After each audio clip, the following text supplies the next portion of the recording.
তোমরা কি জানো যে এশিয়ার সেকেন্ড লার্জেস্ট অলিম্পিয়াড কোনটা?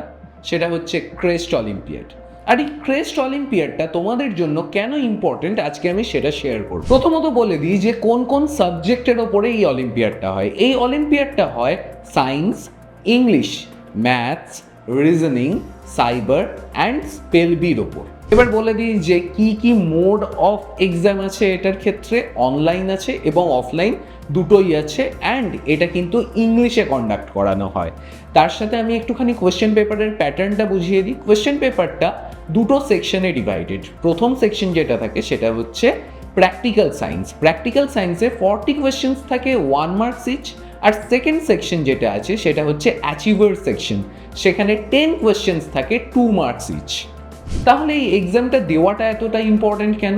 তার কারণ এই এক্সামটা একটা প্ল্যাটফর্ম প্রোভাইড করে বোঝার জন্য যে একটা স্টুডেন্ট গ্লোবালি কোন লেভেলে ঠিক দাঁড়িয়ে আছে। সেটা এই যে কটা সাবজেক্ট মেনশন করেছি সমস্ত সাবজেক্টের ক্ষেত্রেই কিন্তু ইকুয়ালি প্রযোজ্য। তো প্রত্যেক এক্সামের জন্য আমাদের তো কিছু রিওয়ার্ডও লাগে, সেরকম এইটার ক্ষেত্রেও কিন্তু আছে দারুণ আকর্ষণীয় রিওয়ার্ড। কি আছে সেটা?